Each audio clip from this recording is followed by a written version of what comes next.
Yo, yo, yo.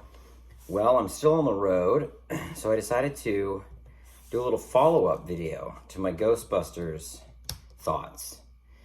Did I plan my trip poorly? Yes. Should I be 3 states further east by this point? Yes. That's okay. You know, it gives me time to do stuff like this, drink another beer, have some pizza, gluten-free and lactose-free, okay, vegan cheese. But I thought, I'm listening to a book right now that's by the daughter of Harold Ramis named Violet, and the book's called Ghostbusters' Daughter. I've been saturated in Ghostbusters thoughts, you know what I'm saying? I've been saturated in Ghostbusters thoughts, okay? So I thought I'd actually respond to some comments. I want to keep it chill, because here's the thing. I like the discussion. I'm not here to slam anyone. Most of the comments weren't slamming me, most of them. Not all. But before we get into the comments, let's decorate a little bit. Here's my Stay Puft that I think I got when I was 7. I don't know where all of this is going to go, but he's here. Let's get my real Ghostbusters lunchbox that I've also had since I was 7 or 8. Why don't we get my Ghost Blaster? Should we set that up? None of this is going to fit. My point is I'm a Ghostbusters fan, right? Why did I bring these items with me on a road trip? How am I going to showcase all of these props and also eat my pizza? I don't know. Why am I not in Pennsylvania by tonight? I don't know. Okay? And we'll never know, right? Do you want my copies of Ghostbusters 1 and 2 in the shot? My VHS? Jesus Christ. Because we can do that. Okay? This is very much worth it to make the point, I think. And I think everyone else agrees. Okay? What else have we got in here? Oh my gosh! The Eyeball Ghost. Hey, he was in the new movie. Yeah, for a split second. Let's get him in here. Fucking hell. Come on, come on. It'll be worth it. It'll be worth it. It makes a point. It makes a point. But now he blocks the Ghost Blaster. What else do we got? Oh, wow, we even got a little Funko guy. I don't know if it's Funko or not. Doesn't fucking matter. Tiny Stay Puft. You can get in there too, boy. And then we got the Mummy toy. And we got the little Space Egon. You know, that guy, right? So, let's talk Ghostbusters, okay? Let's talk... Come on, Egon. Jesus. Let's talk Ghostbusters, okay? And I'll just hold my Stay Puft back here. I want to eat this pizza, though, too. Okay. 3 minutes in, haven't mentioned the film. That's fine. Okay. It feels like these films forget that Ghostbusters was inspired by old comedies. I think that's true. They really need to watch Marx Brothers or Abbott and Costello. Yeah, I agree. Okay, so this one from Tiff. When you approached your critique with the, in quotes, no true Ghostbusters fan fallacy, I immediately lost interest in what you were going to say. You can frame this as, I'm a Ghostbusters fan, but this didn't personally work for me, but you can't speak for me or other Ghostbusters fans. This film did happen to work for many fans of Ghostbusters, including myself. Valid, Tiff. But here I think is something I would disagree with. I can speak for Ghostbusters fans in this sense. I am one. So, I can make a statement as a Ghostbuster fan, hoping it connects with a larger group, the same way if somebody was running for Democratic office, and they'd say, for Democrats, this is the way forward. And you might be a Democrat. And you might say, I don't agree with that. That's the option here. Don't agree with me. Me saying, and okay, first of all, I really want somebody to call me out on this in the comments if I ever said this. You put it in quotes. So that's why I'm calling it out, Tiff. You said, no true Ghostbusters fan, in quotes. I don't believe I ever said that. My judgment is on the film, not on the fans. I said, why do they think fans want to see Gozer again? Why do they think fans would like Muncher more than Slimer? Never did I say, you are not a true Ghostbusters fan if you like Muncher. Did I? please, in the comments, give me the time code and tell me which video I said the words, "No true Ghostbusters fan, .. I don't think I ever did, but I will gladly eat crow, because I was very tired when I made those videos the other night. I will gladly eat crow if somebody can point me to that time code. But I don't speak in gatekeeping terms like that normally. So it seems very out of character. It's possible because I was so tired and, you know, I did not enjoy the film. So maybe I said those words in that way, but I really don't think I did. I'll have egg on my face if I did. I'll have slime on my face if I did. Am I right? Here's the difference. I am not judging the fandom. Never did I say, if you like Afterlife, you are not a fan. That thought never even entered my mind in critiquing a film. Because my problem is with the execution of the film based on the creator's assumptions about possibly people like me, fans like me. My opinion might speak to a large group of fans, so if I'm going to give my opinion, I'm going to say, I don't think fans would like this, and I think fans would have rather seen a new villain.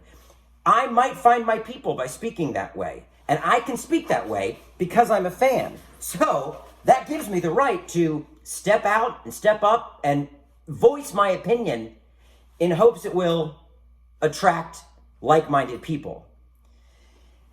Again,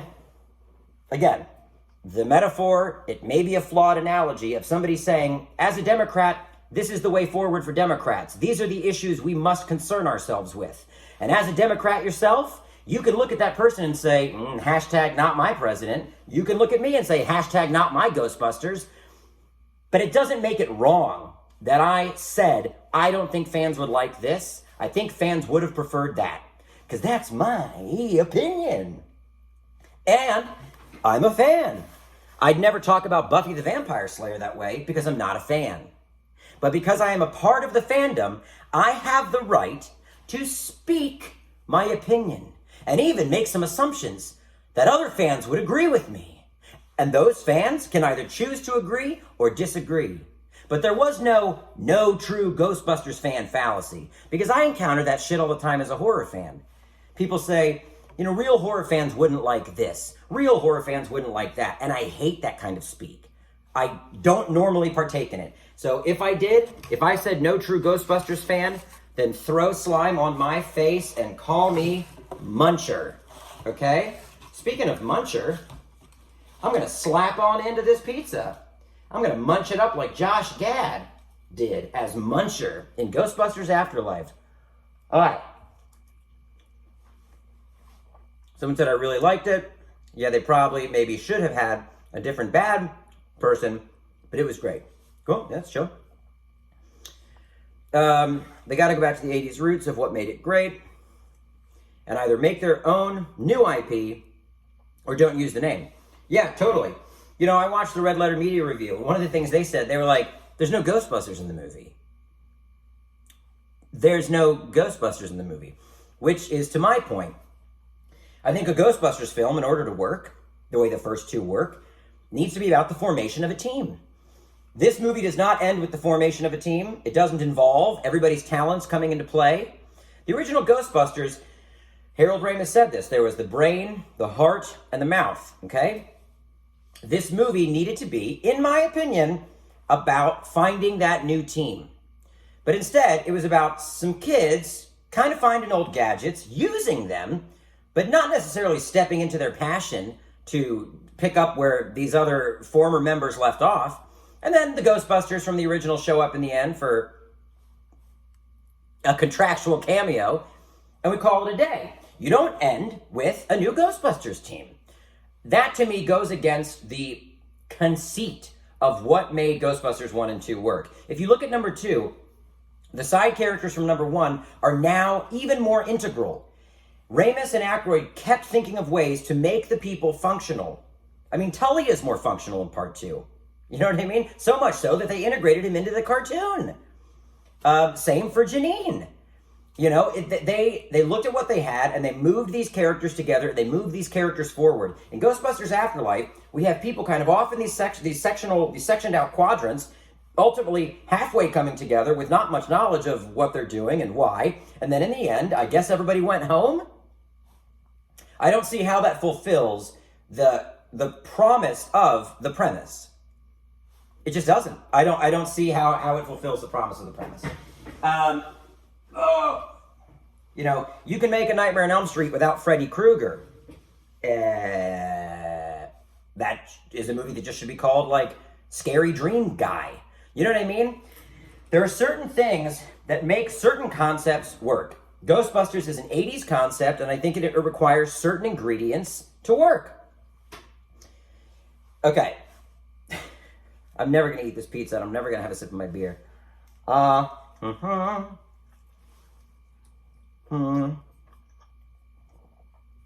Shouldn't I be making a movie? Yeah, I am. I'm prepping a movie right now. And we're shooting in March. But thanks for checking in. Felt like the episode 7 of Ghostbusters, but in the best way. That's interesting. I'm not somebody that's triggered by nostalgia alone. I am excited when I feel challenged and surprised. And I think there was a way to keep it within the framework of what makes Ghostbusters work and still surprise us. Harold Ramis talked about writing Ghostbusters 2. Like it or lump it, he said, I was obsessed with the idea of giving the fans what they want and yet giving them enough newness to keep people excited and engaged. You can say they didn't do it. I think they did. I think the biggest mistake of Ghostbusters 2 is that they set the Ghostbusters back at the beginning, pretty much back to square one. Which is also a problem I have with Afterlife. At the beginning of Ghostbusters 2, they basically say they were sued by all these agencies. You know, they've got no money and they're the laughingstock. I don't buy that. We saw them save the city. You end Ghostbusters 1 with people saying, I love the Ghostbusters and cheering. They are the new national heroes. I mean, they're on the cover of Time magazine. They're all over the place. I just don't know. I think it's a step backward to not just make the Ghostbusters what they were meant to be, which is an institution that is franchised out and has units working in many cities. And it just feels like maybe it's budgetary or maybe it's just the creative. Nobody just wants to step into that and make it. You know, nobody wants to just say, ghosts are real, ghost busting is real. What's the story we can tell with people in the world knowing that as facts for the last 30 or 40 years? What's that film? That's more exciting to me than trying to convince me that a giant marshmallow man walks through the city and even just 30 some odd years later, people don't really care. They think Egon's crazy. The Ghostbusters have spread apart. You know, the kids say, well, I wasn't even born when that happened. Yeah, I wasn't born when a lot of giant things happened in history, but I know about it. The reality of that occurring in New York City would mean it is now integrated into history books, and it is now taught in school, which brings me back to the Ghostbusters Academy. Oh my gosh, it's almost like that's an organic through line that you could follow if you chose to. This also brings up a point. Sorry, I am going to talk about the comments, but, you know, there were 2 Ghostbusters films, okay? Is there a world where Ray Stantz does not believe Egon, based on their behavior in Ghostbusters 1 and 2? And you could say, well, that's an opinion, you know? You could say yes, you could say no. I would argue if you look at Ghostbusters 1 and 2, the behavioral patterns are pretty clear. In fact, the perspective of each of those characters is what Ramis was brought in to do by Reitman. Because Aykroyd's original script, everybody kind of sounded the same. Everybody had the same perspective. There wasn't enough inter-group conflict. There wasn't enough individuality. Ramis is the one that gave the characters traits and made them different. My computer's about to die. Ray would have been the first one to believe that the end of days was coming. Okay? First one. Egon would have been the skeptic until they could have gotten scientific proof. Proof like a giant sculpture of Gozer in the middle of Oklahoma. That'd probably be proof enough. And then they would get the rest of the guys on board, just like they did at the top of Ghostbusters 2, when Dana said, something is happening with my son Oscar, and Egon's first response was, I'm going to look into this with science. and I'm going to see what's happening. They didn't disbelieve her, but they didn't believe her right away that it was something paranormal. I always thought that Gozer had the most interesting mythology, and to have that elaborated a bit more, I felt was really enjoyable.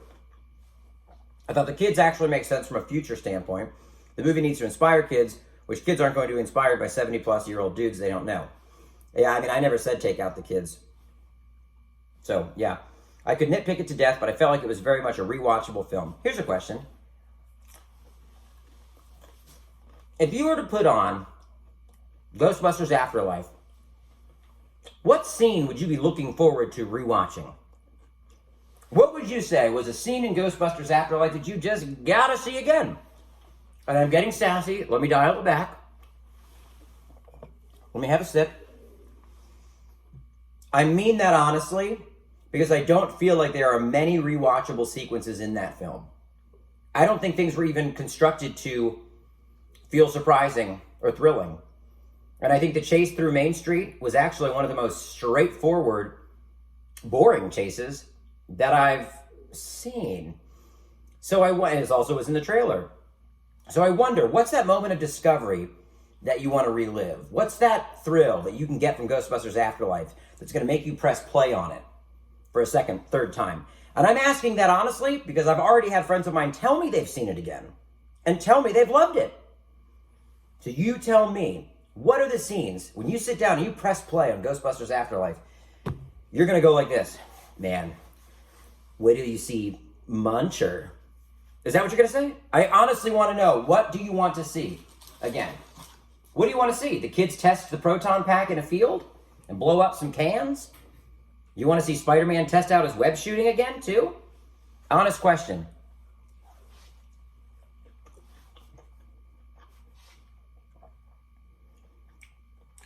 I assume the reason there wasn't Slimer is because Slimer haunts New York, specifically the Sedgwick. I appreciate your insight into that detail. There's no reason to not involve Slimer. This was a film not based on the internal logic of the franchise.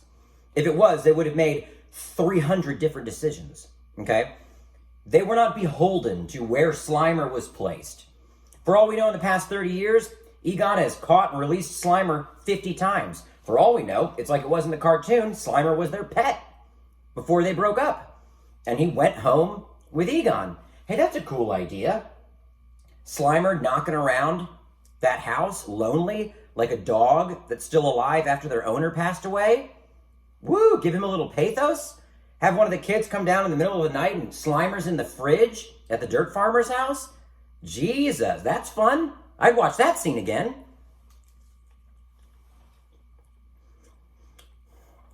Somebody said I did not mind the different tone of the film. It still felt like it took place in that universe. I mean, I disagree. I think when you change the tone, you're changing the universe.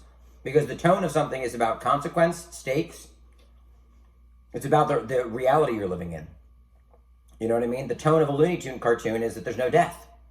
So you can't put a movie that deals with death into a Looney Tunes cartoon because there is no death. And vice versa. You couldn't make a grounded Looney Tunes movie where Bugs Bunny is aging and has to pass on. Tone informs reality, informs stakes, consequence, everything.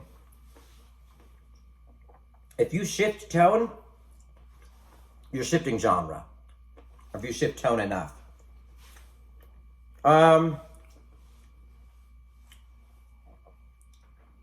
I appreciate when people include constructive alternatives with their critiques.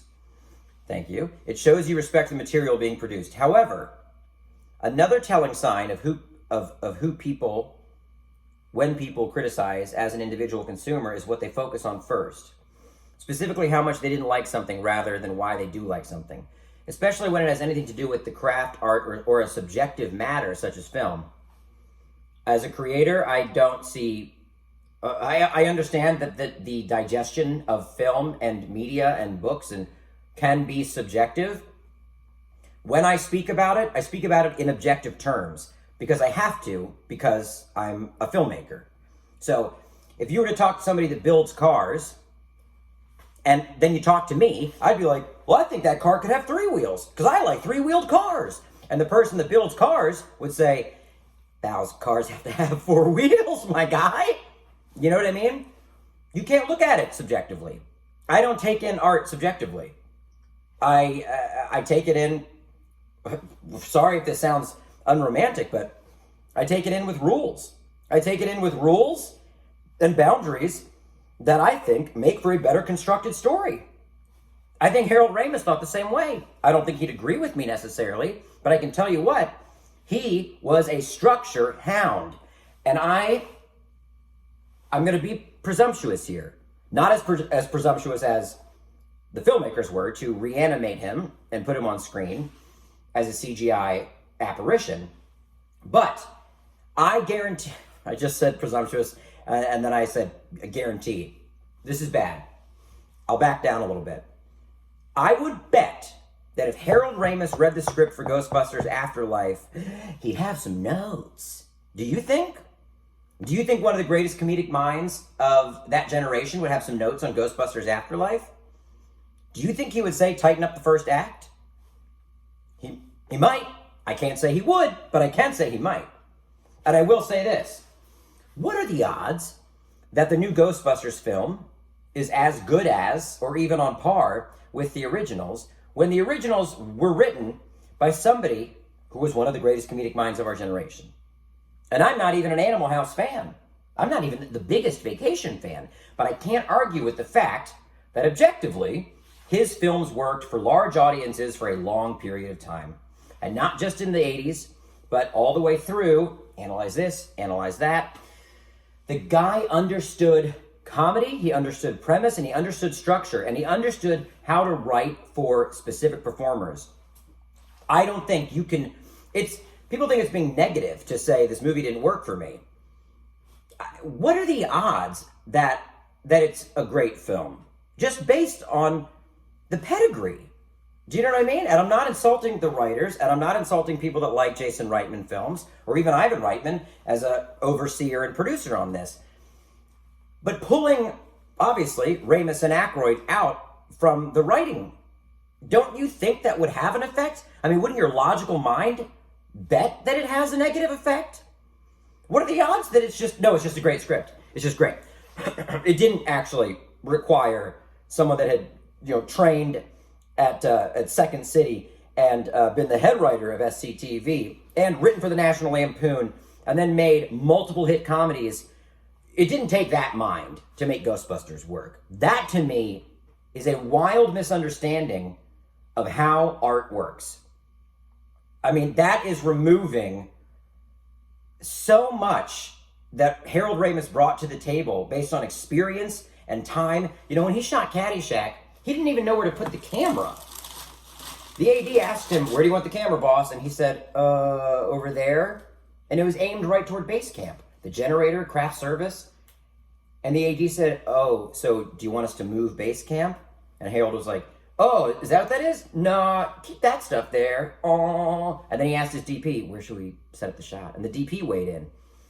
This dude had to learn, is my point. He went from that to being able to make something as calculated and dialed in as Groundhog Day, or as dialed in as Multiplicity.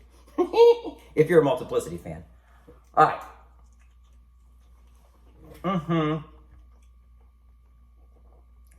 But when one goes straight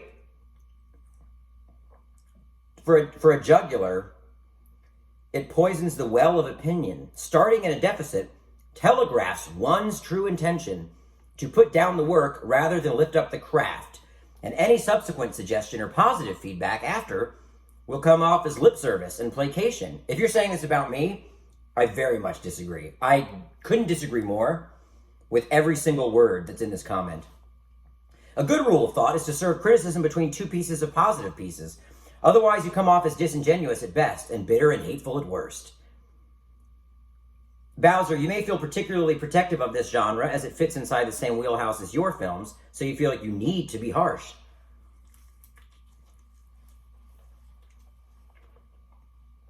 More harsh than necessary.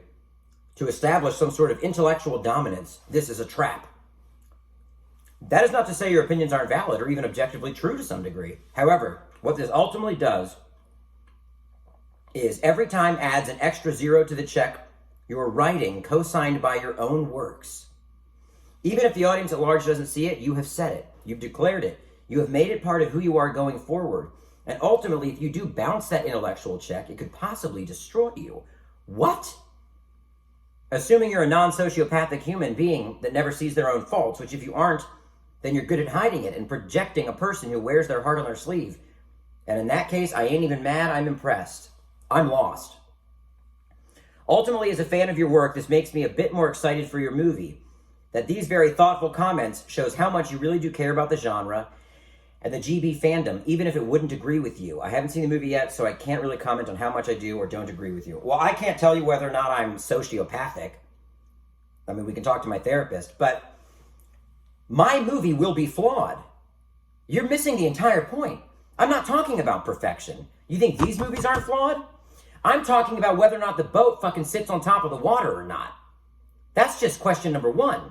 And I'm going to be harsh, your words, not mine, if a boat sinks and it's meant to be a boat. Okay? In my opinion, I got in that boat and I'm at the bottom of the ocean watching Ghostbusters Afterlife. Okay? That says nothing about my work and the future for my work. I want someone to say the same thing about my movie one day if that's their opinion. That's what I want. That's what I want. That's what fucking fuels me, is the idea that you could have an opinion and fucking defend it and get passionate and get angry about it. And we need more people to sit and go, what are the intentions behind this work? What's really at play here? Instead of eyes glazing over and just accepting the nostalgia triggers, accepting the movements that I think were manipulative in the plot and in the story, I want people to look further and think harder. I don't care if they fucking shit on my movies one day.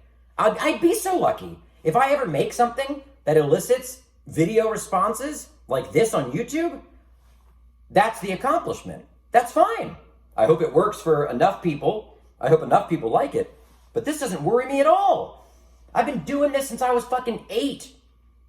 I mean, like, I can't speak for you or anyone watching, but I went to art schools, okay? We slapped our shit up there on the board, and we were torn apart by the teacher, by the students. We weren't taught to sandwich criticism between two positives. We were taught to be passionate and definitive about your opinions on art, because then you can move forward in power as an artist. And you might be wrong, and you might get criticism, but you ride that wave. I mean, and maybe it's a generational thing, but I mean, I remember sitting in high school and people just shitting on like my charcoal drawing and feeling good about that. I had a film at South by Southwest in like 2010. It cost $500 to make, and people fucking shit on it. And I said to a buddy, I was like, don't they understand it? It cost me $500. Can't they be nicer? And my buddy said, I don't know, man. It's kind of cool that they're just reviewing your movie like it's another movie. It's just as valid as $1 million movie or a $10 million movie. They didn't like it. And I was like, you're fucking right, dude. Fuck my movie. I want it to be in the arena of judgment. I don't know what else to say. I mean, I wholeheartedly disagree with your comment. I've had a lot of coffee on my road trip. You've got to forgive me. I don't even know if I've had a sip of beer yet to counteract the coffee and the hyperactivity. I don't know what else to say. Disingenuous and bitter. You know what? I'm angry. I'm angry at bad art. And I think that's a good thing. I'm angry at bad art. I'm tired of people being okay with the flattening of the creative curve that we're all witnessing, but still taking it in. I'm hoping to be an artist that gets to make an offering one day that pushes in the other direction. Whether or not you'll agree that my work pushes in that direction, that's up to you. That's it. You know, that's it. I don't know. I could go on and on about that comment. All I can say is I just disagree with literally every word. I think you're projecting. also. I think people project. You might look at me, and I don't mean you, commenter. Somebody might look at me and say, to be that passionate, you must be a bitter, hateful person. Plot twist. I'm not. I'm a passionate person that's always fucking making their own shit. Because I'm that passionate about the form. I'm that passionate about the craft. I might be a dummy. I might be a fool. I might be a clown. I might never make a movie that feels like it came from the mind that criticized Ghostbusters Afterlife. I may make a movie that's more critically panned than Ghostbusters Afterlife. Does that make me clown, false prophet, idiot? In your eyes, it might. In my eyes, there's something I'm chasing in my head, and I've been chasing it since I was a kid. There's a shape, there's a form to storytelling that I'm constantly after. And I do it in small ways, and sometimes I just make a fucking TikTok to keep my account active. And then other ways, I investigate the form. There's some projects that are really exciting. And then I have a job as a producer that makes digital content without having to initiate this side of myself. There's all sorts of levels. But I'm chasing something, and I've been chasing something since I was a kid that fills me with this passion. And it's not mania. It's not sociopathic behavior. It's just good old-fashioned passion. That's it. I'm constructive with it. I think the thing that I feel like you might be projecting is that nobody could get this angry about Ghostbusters Afterlife without sitting at home and being like, fucking hate Ghostbusters Afterlife. Fucking Jason Reitman, fucking son of a bitch. They fucking ruined the franchise, motherfucker. Fuck. But that's not what I do. I get on YouTube, I tell you my opinion, and then I work on my scripts. And then I drive to the East Coast to location scout and shoot something. That's what I do. That's what I've always done. This doesn't... What you take this energy to be is not what it does to my system. And it's not how it functions running through me. How it functions running through me is productivity and proactive creation. In someone else, maybe it would make them a bitter, hateful person. That's just not how I work. I highly doubt this is what the studios think we want as fans, as much as it is their attempt at keeping a franchise alive that will earn the same type of money it did. Yeah, step up money it did back in the day nowadays. I'm not sure if I follow, but let's see.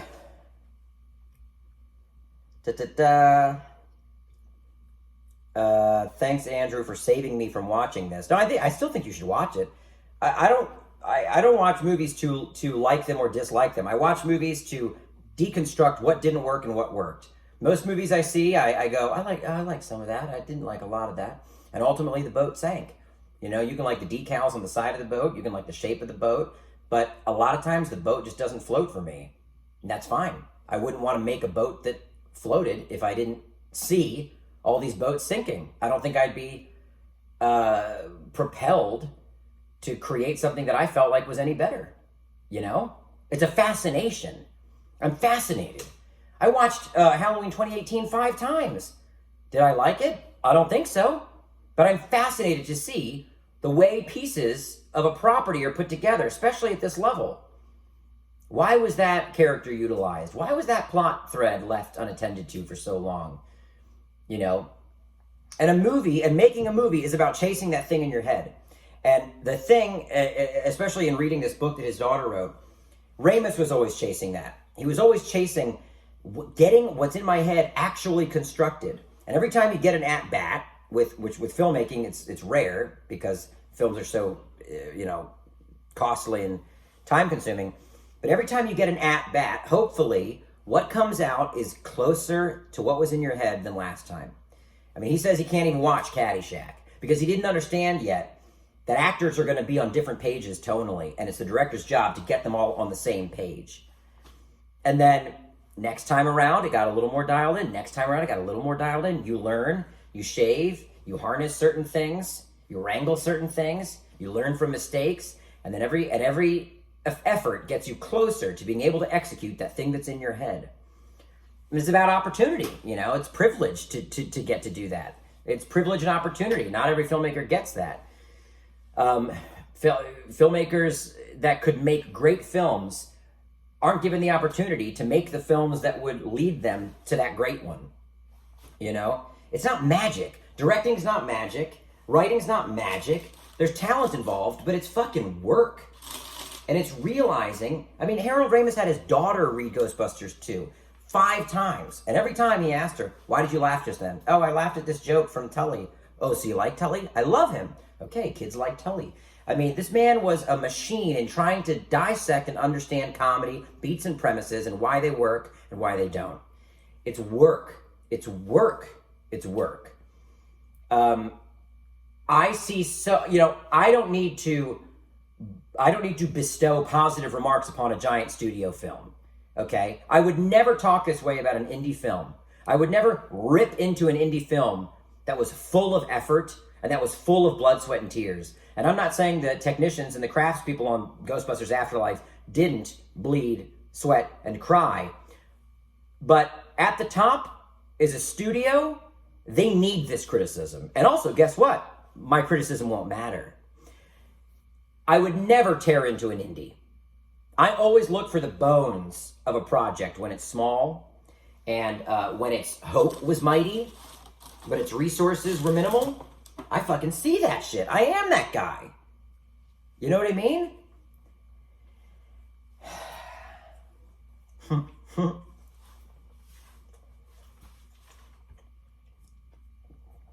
Okay, I think that was all the comments on part 1 of this video.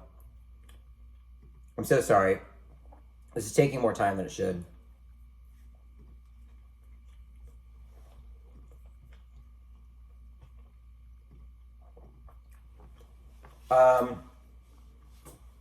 Also, to the person that was like, criticizing a movie like this could destroy you in the future, that's weird, like karmic thinking. I don't subscribe to that.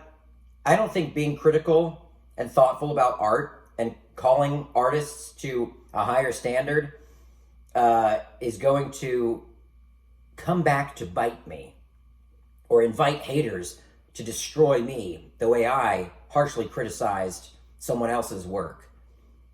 You know, I'm not here for that kind of thinking. I think that's a little off. You know, also Jason Reitman once spoke at the filmmakers luncheon at South by Southwest when I was there, and he's speaking to a room of broke, disenfranchised, frustrated indie filmmakers, and the first words out of his mouth were, you know, I know the struggle. I mean, I just spent years on a film and we didn't even get an Oscar nomination. You know? What, dude? You say that to a room of struggling filmmakers? I think he was talking about Up in the Air, but maybe Up in the Air was nominated for an Oscar. Then maybe he said something like, we didn't even win the Oscar. Either way, it blew my mind. I was like, read the room, dude. But he grew up in the business. You know what I mean? He grew up in the business. Okay.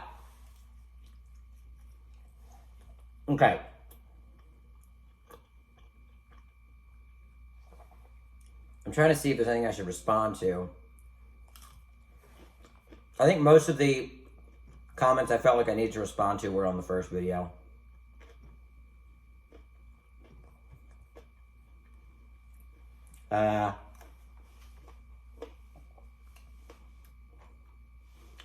But totally. Somebody said, great critique. I personally loved the film. It was my favorite movie of 2021. Chill, dude.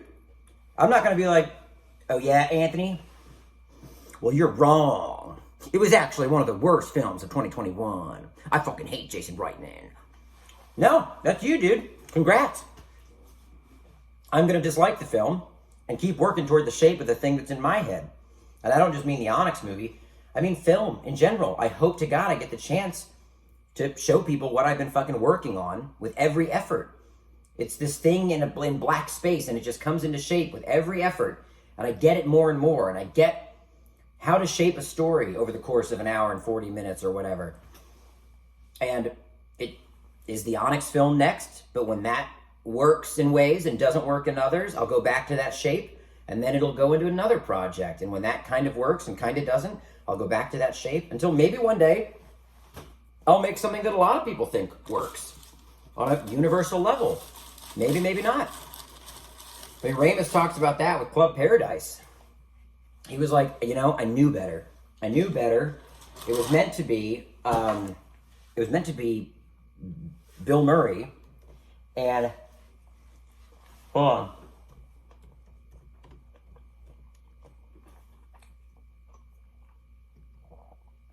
Club Paradise. Oh my gosh, come on. Google, work.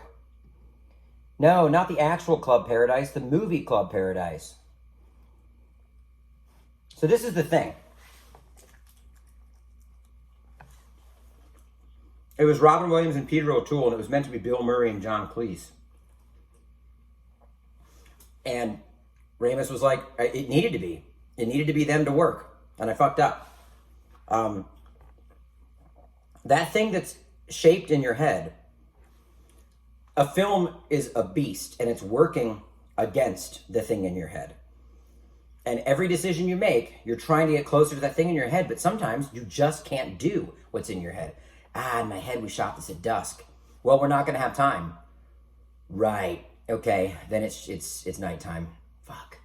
But that dusk shot would have made it closer to the thing that's in your head. So this is meant to be Bill Murray. Well, he won't do it. So it's Robin Williams. Right. That definitely changes the dynamic of the script. But let's make it. And it's not quite what was in his head. You give yourself over to the realities, production realities, talent realities, constraints of time and budget. So when you look at a film and say, well, that wasn't perfect, the perfect thing might very well have been in that filmmaker's head. And then circumstance took over. And then the studio took over. And then the edit schedule took over. You know, you're at the mercy of all of these elements. So it's not that you were a bad filmmaker. And if I make a movie, someone's like, I've seen so many people critique stuff I've made.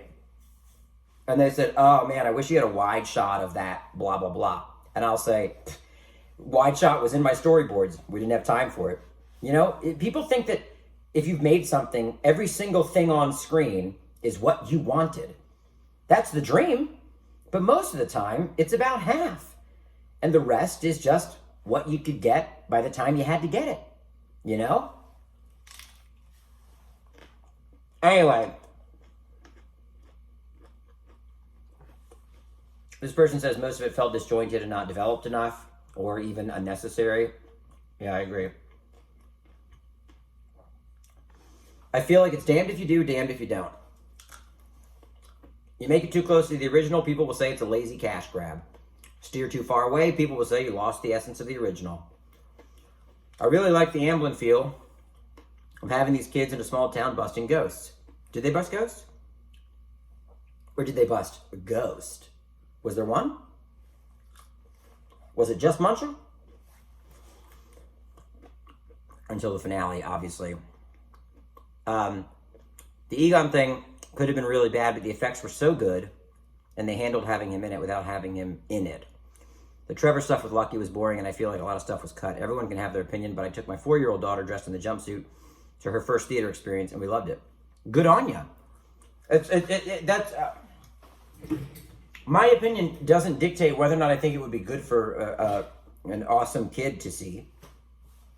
I think there's a bit of like straw man arguments in some of the responses to what I said.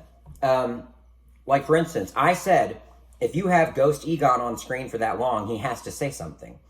And then people said, well, I liked that he didn't talk. Oh, no, I don't think he should have talked. I think they should have shown him less and not had him talk. My point is, if you show a character for 10 fucking minutes and they don't say anything, it feels kind of weird. I don't even know that that's happened in the history of movies. A main character on screen just going like this.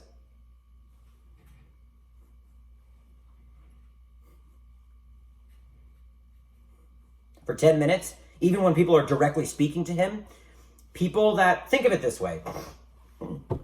If Harold Ramis were still alive and they made Ghostbusters Afterlife, and they still went with the plot that one of the members had passed away because they thought it would be cool to bring him back as a ghost, would he talk in that scene? Yeah, of course he would, because he's on screen for 10 fucking minutes. My point is, that clashed with the choice to make him silent. I know why they made him silent. it was the right decision if he was on screen for less. Otherwise, it was awkward.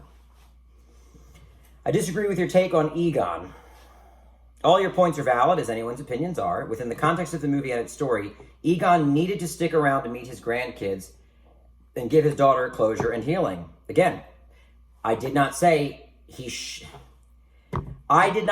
Egon should have been on screen less in the way they executed it.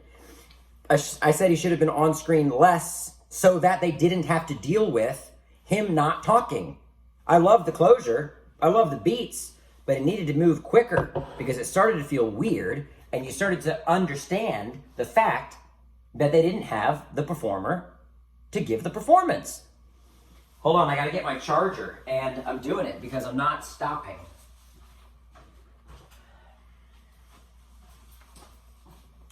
This is how serious I am about this, okay? I'm plugging in. This makes up for me not doing live streams for the last 2 weeks. And everyone will love this video, and I'll get nothing but positive feedback because I've been really sweet and I haven't been sassy. I'm just kidding. Obviously, I have been sassy, and I'm sorry. Sorry, I gotta wait for the computer to turn back on. How's everybody doing?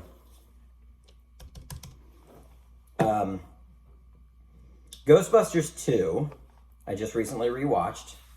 And it's not as bad as everybody says it is. Okay.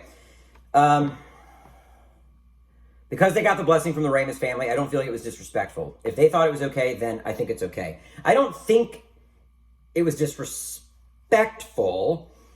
I think they were presumptuous to utilize him for that length of time. I think it started to feel a little egregious. There just something rubbed me the wrong way. It's not my place to say what his family approves of and doesn't approve of, but I'm not going to lie, it rubbed me the wrong way. I think the Ramis ghost scene was more powerful without him talking. Yeah, I know. I don't think he should talk unless they put him on screen for the length of time they put him on screen for. I'm trying to think of an analogy because I feel like, I don't know if I'm making my point well. I don't like watching TV after midnight because it stimulates me and it makes me stay up too late. Oh, really? I love watching TV. After midnight? Oh, no, not after midnight. Oh, well, I was talking about watching TV after midnight. Bad analogy. Fuck. I don't think you're responding to what I'm actually saying, which is if he was on screen for that long, he needed to talk. Not, man, I wish he talked. My wish is that he was on screen for less time and never spoke. That's my statement. Ghostbusters worked as a comedy movie, a single comedy movie. It doesn't work as some franchise. Part 2 is okay, nothing special but not terrible, and it should have died there. I don't agree. I think Ghostbusters is exactly the format to template out as a franchise. I mean, what are we talking about? It was an animated show and every week was a different adventure. That's the world of Ghostbusters. It's weird to me. We don't have Ghostbusters 7, 8, and 9. The movie is about paranormal portals opening up in New York City. I mean, you could do a million things with that, and it could be different every time. And the other comment that was like, you're damned if you do, damned if you don't. I don't agree with that either. I think that's a really relaxed approach to storytelling. Well, couldn't have been worse, couldn't have been better, could have been worse, could have been better. What? No, there are better decisions to be made. There are better decisions to be made. Maybe this is why I shouldn't make videos like this, because I do think objectively when it comes to this stuff. But honestly, to be honest, I could write a Ghostbusters Afterlife script, and I bet you if I pitched it to all of you, I bet you more than 50% would like my draft over the draft that was produced. I honestly would make that bet. I would honestly make that bet. I think you're not seeing the other options. You know, if I say, wow, I wish we had Slimer instead of Muncher, somebody could say, oh, I liked Muncher. Yeah, I'm not saying you don't get Muncher as well. I'm saying there's a world where you could actually get Slimer and some of the stuff that was in Afterlife. You know, again, the strawman thing of like, if not this, then that. Well, you don't know what's in my head. And you don't know in full what I think this film should have been. So it's a weird confusion of my point to just say, well, it could always be better or worse. I mean, we'll never know. I don't know. There's better drafts of scripts. There's better versions of films, and there's worse versions of films. I mean, I don't know how else to explain it. Do you think Nightmare on Elm Street 5 is a better execution of the premise, or is Dream Warriors a better execution of the premise? We can all agree Dream Warriors is better than Part 5, and why do you think? Because better decisions were made in Part 3. It's not arbitrary. It's not something floaty and ethereal. These are decisions people make, creative decisions, and they link to logic and theme and character, and it takes a shape. And those things can take many shapes, you know? Kind of like Gozer. I don't know. Maybe I just don't have a brain for that, like, loose of an approach to film. And you know, maybe that's a problem. I'm being serious when I say that. That might be a problem. Might be a problem. I agree, the Aykroyd download and the Walmart scene were odd. Other than that, great film. I like Muncher. I like Gozer as the antagonist. For me, this film was totally satisfying. I understand. Okay. I think that's all that I wanted to respond to. 52 minutes. You know? What else am I going to do sitting here at this Hilton other than play with my toys? Hey, here's a question. Why did I bring this stuff on the road with me? I think it's because I knew I was going to make a video like this. I knew it. I just knew it. Oh no! Oh God! I just knew it. Oh my gosh. The eyeball monster just started playing my review video. So, I don't know. I've made some points. I've probably stuck my foot in my mouth more than a handful of times. But I hope you understand me a little better. I did feel compelled to respond to some of the comments that made me feel misunderstood. I don't think I'm a genius. I don't think I have the code to unlock the perfect film. I think I'm chasing that code, and that's what my life's passion is. I'm chasing that code. You know, maybe one day I'll make something, and a lot of you will look at it and go, I think Bowser did know what he was talking about. But I'm a realist. I know I could make something, and a lot of you could say, fuck, dude, that movie was worse than Ghostbusters Afterlife. What the fuck was Bowser talking about? I get it, and I'm okay with that. I'm okay with that. That's criticism, and that's also what creating art is about. You know, it's about putting it out there and getting feedback for better or for worse. But I do hope you like the Onyx movie. I think it's a pretty tight script. I think it's pretty dialed in.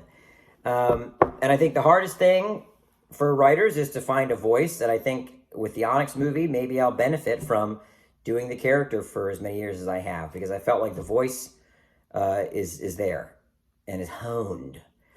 Okay. God bless all of you. I don't know. Okay. Cool. I guess I'll upload this now. Hey, happy holidays, everybody.